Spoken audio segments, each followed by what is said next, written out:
Toneladang campaign material ng iba't ibang kandidato ang nasamsam na dahil nakapaskil ang mga ito sa labas ng mga itinakdang common poster areas ng COMELEC. Hindi raw kailangan itapon na lang ang mga ito dahil maaari pa itong gawing mga produktong kapaki-pakinabang. Kaugnay niyan, makakausap po natin si Eileen Lucero, National Coordinator ng Eco Waste Coalition. Magandang tanghali po, Ms. Lucero. Si Maris Umali po ito at live po kayo ngayon. Magandang tanghali, Maris.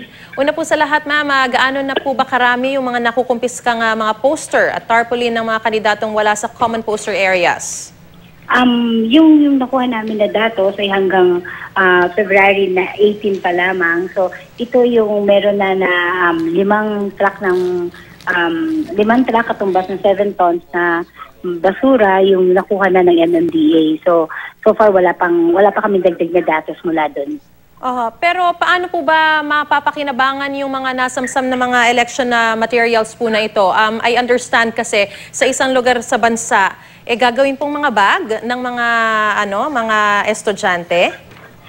Yun po yung isa dun sa isang sinusulong ng isang nagdodonate na nanghihingi sa kanila na para i-donate itong mga nakuha na tarpaulin. Pero sa ganang position ng Eco Waste Coalition, sana hindi ito gamitin para dun sa paggagamitan ng mga bag ng mga bata. Kasi pwede pa itong gamitin ng ibang item, ibang produkto. Wag lamang dun sa meron direktang exposure sa mga bata kasi ito ay nagtataglay ng cadmium at saka ng lead. Okay, so paano po ba masisiguro na walang health hazard itong mga campaign materials po na ito? Nagagamitin din o ipamimigay din sa mga kabataan eventually? Sa pag-aaral na ginawa ng Eco Waste Coalition, halos lahat ng nakita natin na tarpaulin ay mayroong cadmium at saka lead.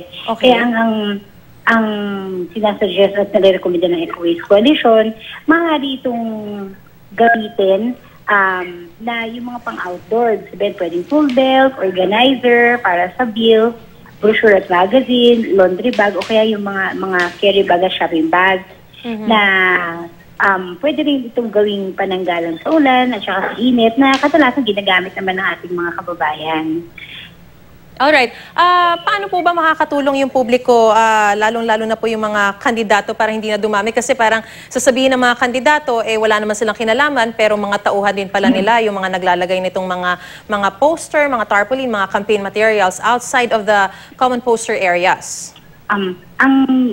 Lagi-lagi po sinasabi ng Eco Waste Coalition at ng ating mga concerned agencies, ang bawat kandidato ay dapat tinuturuan din ng responsibilidad at saka ng tamang pagsunod sa ating mga batas, yung ating mga supporters.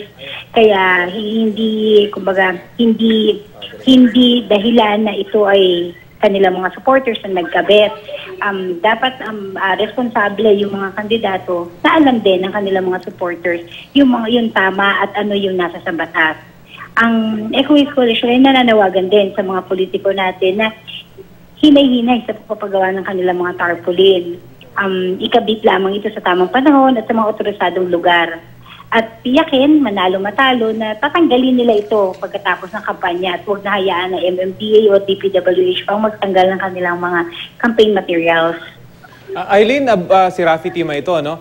Bukod dun sa pag-recycle, bukod sa pag-recycle nito mga tarpaulin into bags, maliliit na mga purse, kayo ba ay in-urge nyo yung mga political parties na sila na mismo yung magkusa na kapag tapos ng eleksyon, sila mismo yung mag-recycle na nung kanilang mga tarpaulins para naman mapakinabangan at sila mismo, kumbaga, ang nagpakabit ng mga ito, sila rin yung may responsibilidad na ito naman ay magamit sa iba pang pamamaraan, Eileen? Oo, Rafi, talaga hinikayat ng Eco Waste Coalition yung mga politiko.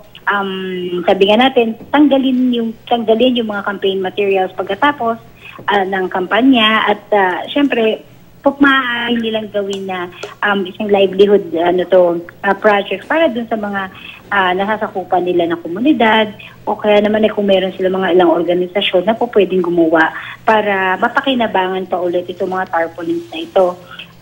Pinakita na ng Eco Waste Coalition yung aming mga prototype. Ibig sabihin, marami palang kayang gawin.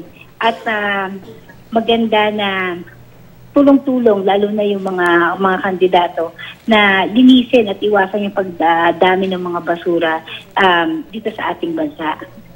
Okay, maraming salamat. Aileen Lucero ng National Coordinator ng Eco Waste Coalition.